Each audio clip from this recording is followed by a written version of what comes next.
0.76% பிச்சை போடுவது போன்று யாழ்ப்பாணத்துக்கு ஒரு 100 மில்லியனை ஒதுக்கி இருக்கிறீர்கள், பரவாயில்லை. அதுக்கு பிறகு பார்ப்போம், உள்ளூர் வீதிகளை, வடக்கு வீதிகளை நீங்கள் தருவதற்காக 5000 மில்லியன் ஒதுக்கி இருக்கிறீர்கள். இந்த புத்தகம் அவ்வளவற்றையும் வீடு கொண்டு சென்று வடிவாக படித்திருக்கிறேன்.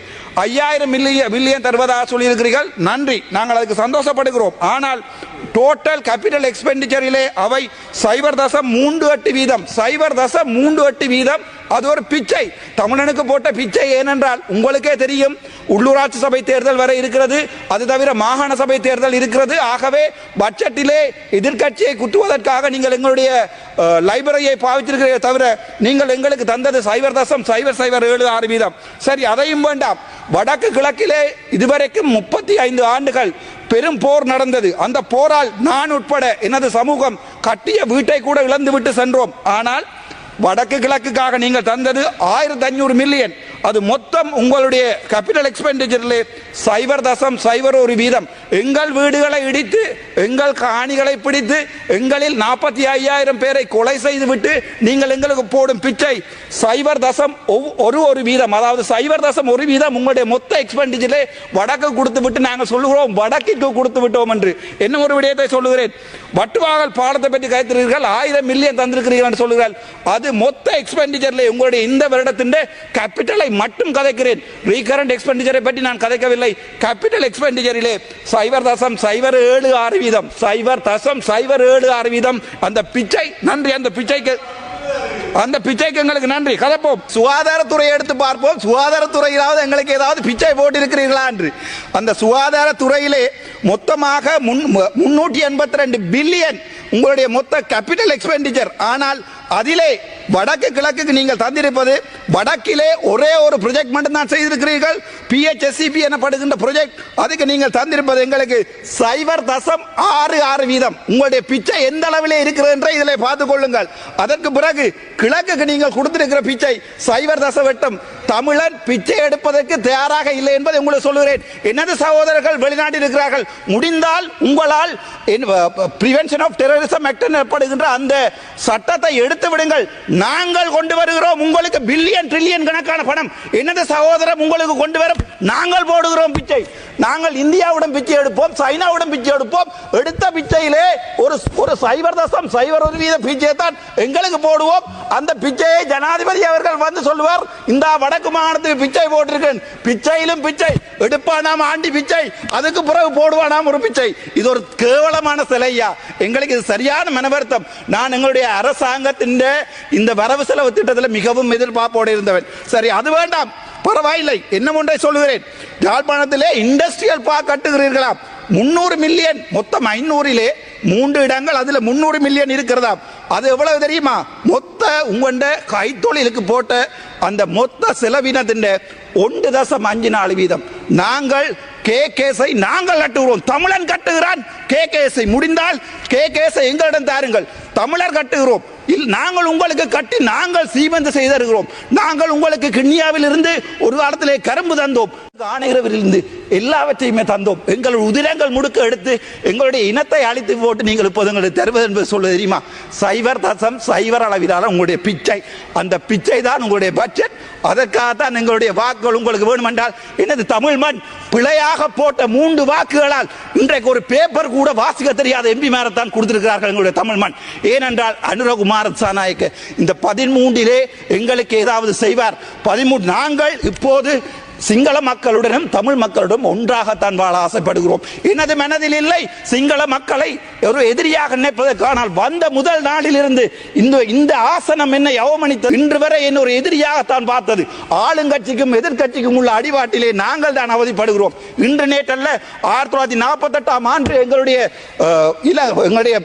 வெள்ளைக்காரருடைய ராஜ்யம் இதை இலங்கையிடம் தந்திரும் போது அவர்கள் சிரித்து விட்டு தான் போயிருப்பார். அவர்களுக்கு தெரியும் சிங்கள இனம் தமிழ் இனம் ஒன்றாக வாழாது. ஏனென்றால் இவர்கள் 2 பேரும் ஒருவரை ஒருவர் அடித்துக் கொள்வார்கள் என்று. ஆனாலும் ஒரு நம்பிக்கை, உங்களுடைய பிச்சையாவது முழுமையாக பாதிக்கலாம் என்றுதான் என்னுடைய ஆசை.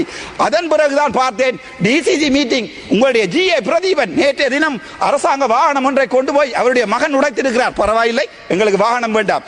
ஆனால் GA பிரதீபன் சொல்லுகிறார் மொத்தம் 56 மில்லியன் நீங்கள் கொடுத்த பாராளுமன்ற உறுப்பினர்களின் பன்முகப்படுத்தப்பட்ட நிதியிலே அவர் 35 மில்லியனை எடுக்க போகிறார்கள். இப்போது வடக்கு கிழக்கிலே நாங்கள் என்ன தேங்காய்களை ஆவதா? சரி, அதுதான் சொல்லும் போதுதான் எனக்கு ஞாபகம் வருகிறது. வடக்கு கிழக்கிலே இன்று வரை எத்தனையோ வெள்ளை ஈக்கள், எத்தனையோ தென்னை மரம் 250 ரூபாய் ஒரு தேங்காய் போகிறது. ஆனால் அதை நடவடிக்கை உங்களுடைய விவசாய அமைச்சரை வடக்கு பக்கம் காணவில்லை. சரி, அது பரவாயில்லை. என்னுடைய வைத்தியர்களை பற்றி பார்ப்போம். ஒரு வைத்தியன் ஒரு கார் ஒன்றை வேண்டுவதாக இருந்தால் 50,000 ரூபாய் படி மிச்சம் பிடித்தால் அவனுக்கு 40 ஆண்டுகள் சேமிக்க வேண்டி இருக்கும் இந்த நாட்டிலே. அதான் எங்களுடைய சுகாதார அமைச்சரிடம் கேட்டேன், முடிந்தால் எங்களுடன் கதையுங்கள் என்று சொல்லி. ஏன் எங்களுடன் கதைப்பதால் என்ன பயம்? நான் எழுப்பினால் மைக்கை ஆஃப் பண்ணுகிறார்கள். எதற்காக பயப்படுகிறீர்கள்? ஏனென்றால் நீங்கள் சொன்ன விடயங்கள் இந்த பிச்சைகளை எல்லாத்தையும் கணக்குடன் காட்டுவதற்கு எனக்கு என்னால் இயலும். அது தவிர நாங்கள் எதிர்பார்ப்பது தமிழ் சிங்கள மக்கள் ஒன்றாக வாழ வேண்டும் என்று. ஆனால் அனுர அரசாங்கமோ அல்லது எதிர்கட்சியில் இருக்கும் அரசாங்கம் மறுபடியும் அரசாங்கமாக அந்த பக்கம் போயிருந்தாலும் எங்களுடைய பிரச்சனையை உங்களுக்கு முடிக்க விருப்பமில்லை. ஏனென்றால் நீங்க சொன்னீங்க பிடிஏ எடுப்பதாக. இப்போது நீதியமைச்சர் கேட்கிறார், பிடிஏயில் இருப்பவர்களுடைய லிஸ்டை தாருங்கள் என்று. கேவலம் எனது சகோதரர்கள் எங்களை உங்களுக்கு என்ன ஒன்றை சொல்லுகிறேன் மம்மிக சிங்களிங்க கமத்தி அப்பே ஐயல் அக்கலா පනස්පන්දාක් මරුණේ අපේ ජනතාවලින් ඇතුළෙන් නංගවිල්ලා. ඒගොල්ලෝ උඩින් ඉඳන් බහැලා නැහැ පල්ලයට. ඒගොල්ලෝ අපේ ජනතාවෙන් තමයි අවිලා තිබ්බේ. එතකොට අපි රස්තවාදී. හැබැයි 88,000ක් මරුණා. මේ කොහෙද දළදා මාලිය බෝම්බය පුපුරුවා. ඕගොල්ලෝ රස්තවාදී නැහැ. ඕගොල්ලෝගේ රෝගණ විජේවීර රස්තවාදී නැහැ. අපේ ප්‍රභාකරන් රස්තවාදී. එක මේක හේතුව අපි දෙමළ, ඕගොල්ලෝ සිංහල. හැබැයි අපේ ජෙනරේෂන් එකටත් ඒක ඔළුවට නැහැ. මගේ හිතේ නැහැ. මාත් එක ඕගොල්ලෝ කණ්ඩ එනවා හැමදාම පාර්ලිමේන්තුවේ. මම කවදාවත් ඕගොල්ලොත් ඒ විදිහට හැසිරෙලා නැහැ. මම දැන් කියන්නම්. ඕගොල්ලෝට ඇත්ත කියන්නේ එම්බිලා කවුරුත් නැහැ. අපේ ඉන්නේ සමහරු දැන් මේ එන්නෙත් නැහැ මේ වෙලාවට. ඒගොල්ලෝ කරන්නේ ඕගොල්ලොත් එක ගේම් එකක් ගාලා අපේ මිනිසුන්ට කියනවා ඔන්න මචං අපි දෙමළලා කොමරි ගන්නවා කියලා. එතකොට මම කිව්වොත් පන්සල කඩන්න එපා කියලා. මම ජනතා විරෝධී වෙනවා. ඒගොල්ලෝ ජනතාවේ නායකයා වෙනවා. මම දැන් පපු ඉඳන් කතා කරන්නේ මේක මට දවස් 77 days I was deprived of speaking on this parliament. but ඒකට කවදාවත් මුකුත් කරලා නැහැ. ඒක ඒට අමතරව Clean Sri Lanka. Well done, well done. Clean Sri Lanka என்று சொல்லி நீங்கள் 5000 மில்லியன் දෙකයි ඔබතුමාට තියෙන්නේ. හරි සර්. Clean Sri Lanka කියලා 5000 மில்லியன் ஒதுக்கி இருக்கிறீர்கள். அது எங்களுடைய லைப்ரரி, எங்களுடைய தேசிய நூலகம், அது ஒரு ஆசியாவிலே மிகப்பெரிய நூலகம். விபுலானந்தர் தொடக்கம் மகாத்மா காந்தி எழுதிய புத்தகங்கள் இருந்த லைப்ரரியை எரித்த உங்களுடைய இனம் எங்களுக்கு போட்ட பிச்சை 1.2 உங்களுடைய கிளீன் ஸ்ரீலங்காவிலே ஒரு தமிழனும் இல்லை, ஒரு முஸ்லிமும் இல்லை. எங்களுக்கு தந்திருப்பது 1.2 அளவைத்தான் உங்களுடைய கிளீன் ஸ்ரீலங்கா எங்களுக்கு தந்திருக்கிறது. அதாவது மொத்த 5000 மில்லியனிலே எங்களுடைய லைப்ரரிக்காக நீங்கள் ஒதுக்கியது 1.2. அதை விட பரவாயில்லை. இன்னொரு ஜோக் ஒன்றை சொல்லுகிறேன். ரைட். உள்நாட்டில் இடம்பெயர்ந்தவருடைய வீடமைப்புக்கு 1500 மில்லியன் ஒதுக்கியதை போன்று, அதே போன்று நீங்கள் உங்களை பார்த்தால் தெரியும், எங்களுடைய தீவகங்களிலே குடிப்பதற்கு தண்ணி இல்லாமல் எங்களுடைய சனம் இறந்து கொண்டிருக்கிறது. நைனாதீவா இருக்கலாம், டெல்ஃப்டா இருக்கலாம், கார்னகரா இருக்கலாம். ஆனால் திரும்பவும் சொல்கிறேன், உங்களுடைய தெற்குக்கான தண்ணி வளங்களுக்காக 61,234 மில்லியன் செலவழித்திருக்கிறீர்கள். அடிஷனலாக 20,000 மில்லியன் ஒதுக்கி இருக்கிறார்கள் தண்ணிக்கு தெற்குக்கு. ஆனால் வடக்குக்கு தண்ணி இல்லை. வடக்கிலே போடப்பட்ட இருநமடை குளம் இப்ப கூட காய்ந்து கொண்டுதான் இருக்கிறது. உங்களுக்கு எங்களுடைய மக்களுடைய வலிகள் தெரியாது. நாங்கள் உண்மையை கதைத்தால் ஜனதா விரோதி, நாங்கள் உண்மையை கதைத்தான். ஆனால் கேம் அடிப்பவர் முழு பேரும் உங்களுக்கு நல்ல பொலிட்டீஷியன்ஸ். நாங்கள் உண்மையை கதைத்தால் அது உங்களுக்கு முதுகு நோவும், அவர்களுக்கும் இதயம் நோவும். அதுதான் உண்மை. இன்று வரை நான் சொல்லுகிறேன், எங்களுடைய இன பிரச்சனையை தீர்க்காமல், என்னுடைய இனந்த அழித்தை திரும்ப கட்டி எழுப்பாமல் நாங்கள் ஒருபோதும், நான் நினைக்கிறேன், நாங்கள் ஒருபோதும் இந்த நாட்டிலே நிலையான சமாதானத்தை கொண்டு வர முடியாது. இதே சுத்தியுடன் இருக்கிறேன். இன்று நேற்று நடந்த ஓட்டிங்கில் கூட எனக்கு 85% வாக்குகள் இருக்கிறது வடக்கில் இருந்து. முடிந்தால் உங்கள் எம்பி ஒருவரிடம் முடிந்தால் 85% வாக்குகளை பெற்றுக்கொள்ள சொல்லுங்கள். நேற்று யூடியூபில் போட்டிருந்தார்கள், எனக்கு 87% வாக்குகள் இருக்கிறது. ஏனென்றால் உண்மையை கலைப்பவன் තපරවේ සක්ස මේ රටේ දෙමළ ජනතාව කියලා සිංහල ජනතාව කියලා ජනතාව දෙකක් තියෙනවා. ඒ දෙමළ ජනතාව ඇතුළත තමයි මුස්ලිම් ජනතාවත් අපි ගණන් ගන්නේ. එතකොට අවුරුදු 76 හිස්ටරි ගැන අපි කතා කරනවා. හැබැයි මම දැක්කා දැන් ආණ්ඩු පක්ෂයෙන් නම් විපක්ෂයෙන් අත්ති කරනවා, විපක්ෂයෙන් නම් ආණ්ඩු පක්ෂ අත්ති කරනවා. හැබැයි කවුරුත් පරණ දේවල් කතා කරලා ඉස්සරහට ගෙනියන්න අපේ රට ගෙනියන්න පුළුවන් මොකරි වැඩපිළිවෙලක් ඇදුවා කියලා අපි විශ්වාස කරන්නේ. ඒකට හොඳ උදාහරණයක් තමයි අපේ කමියුනිටිස් දෙකකට මැදේ කොමියුනිකේෂන් ගැප් එකක් තියෙනවා. ගොඩක් වෙලාවට උතර ඉන්න ජනතාවට සිංහල කතා කරන්න බෑ, දකුණ ඉන්න ජනතාවට දෙමළ කතා කරන්න බෑ. එතකොට 1970 කාලේ මොකද වුනේ? අපිට කතා කරන්න දෙන්නේ නැතුව අපේ බෙල්ල මිරි කරා. එතකොට තමයි 1970 අපිට ලොකු විශාල ප්‍රශ්නයක් වුණා. ඊට පස්සේ 1983 මොකද වුනේ? 1983 අපේව මරලා දැම්මා, කෑලි කෑලි කපලා දැම්මා. මම එකක් කියන්න කැමැති, මම පොඩි කාලේ ඉන්නකොට මම ස්කෝලර්ෂිප් කරේ 1993. ඒ කාලේ ඉන්නකොට මම කවදාවත් එක සිංගල මිනිහාවක් දැකලා නැහැ. එතකොට අපිට කියලා තිබ්බ මොකද්ද?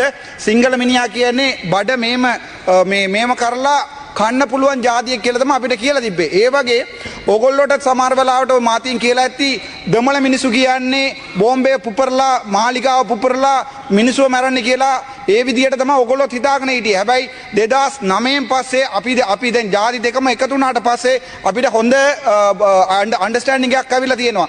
දැක්කම බලන්න මේ පාර්ලිමේන්තුවේ පක්ෂ වුණොත් විපක්ෂ වුණොත් අපිට කතා කරන විදිය කොච්චර හොඳයිද කියලා. ඒ වුණාට අපේ ගම්වල ගියාම අපි කරන්නේ මොකද්ද? අපි ආයේ ජාතිවාදී ආවුස්සනවා, දෙමළ මිනිස්සු මරන්න ඕන කියනවා. හොඳ උදාහරණයක් තමයි අපි ජැෆ්නාවල තිබ්බා තයියිටි කියලා පන්සලයක්. අපේ මන්දිරලා 6 දෙනෙක් ඉන්නවා, 5 දෙනෙක් කිව්වා ඒක කඩන්න ඕන කියලා. හැබැයි මම නම් විශ්වාස කරනවා මේ රටේ එක පන්සල එකක් කැඩුවොත්, එක කෝවිලයක් කැඩුවොත්, එක සර්ච් එකක් කැඩුවොත් ආයේ ජාතිවාදී උසන්න පුළුවන් කියලා මම විශ්වාස කරලා මම ජනාධිපතිට කිව්වා ඒ කරන්න එපා කියලා. ඊටු ටික මට දෙමළෙන් කියන්න කැමැති. ඒකින් අපේ පොලිටිෂියන්ස්ලා ගොඩක් ඉන්නවා. දැන් දැක්කම කවුරුත් නැහැ. ඒගොල්ලෝ ආවිලේ අපේ දෙමළ ජනතාවට කියන්නේ අපි කොහොමරි දෙමළ වලින් ගන්නවා කියලා. ඒ වුණාට සිංගල පොලිටිෂියන්ස්ලා ගිහිල්ලා සිංගල ජනතාවට කියන්නේ කොහොමරි අපි මේ එක රට එක ජීවිතයකට ජීවත් වෙනවා, උංගේ කඩාවැටෙනවා, උංගේ නවතනවා කියලා. හැබැයි වෙලා තියෙන්නේ අද ගත්තාම දෙමළ මිනිහා එක්කෙනෙකුටවත් හිතේ නැහැ රට දෙකට කඩන්න ඕන කියලා. අපි කවදාවත් හිතන්නේ රට දෙකට කඩන්න ඕන කියලා. මම මේ පාර්ලිමේන්තුවේ ඇවිල්ලා 77 days දවස් 77ක් මට කතා කරන්න දුන්නේ නැත්නම් එතකොට මට මිට හැසිරෙන්න වෙනවා රස්තවාදී විදියට. එතකොට ඔන්න මේ එක්කෙනෙක් කිව්වා මට පිසු කියලා. දැන් අන්තිමට කතා කරන්න වෙලාවල් දීලා තියෙනවා. හැබැයි මම අන්ඩ්‍රෝ කුමාර දිසානායකගේ ආණ්ඩුවට එකක් මම සුදිවන්ද වෙනවා. මේ වගේ හොඳ බජට් එක අපිට දුන්නාට හැබැයි ඔගොල්ලෝට පපුව ටිකක් රිදෙනවා. මම ඒ ටිකක් එතකොට මම මේ පාර්ලිමේන්තුව ආවේ හොස්පිටල් එකේ ඉඳන්. මම පාර්ලිමේන්තුව ආවේ නැහැ කොඩි උසලා පොල්ලක් උසලා පාර්ලිමේන්තුව ආවේ නැහැ. දවස් 91කින් මම ස්වාධීනව ඡන්ද විරුලා මේ පාර්ලිමේන්තුව ආවේ. මම ඉස්සරහට එන්නවා නම් මම ඉස්සරහට මේකෙන් ඉන්නවා නම් මේ හොරු කරන්න ඔක්කොම ටික එළියට එනවා. හැබැයි මට කතා කරන්න වෙලාවක් දුන්නාට ගොඩක් බොහොම සිසර්.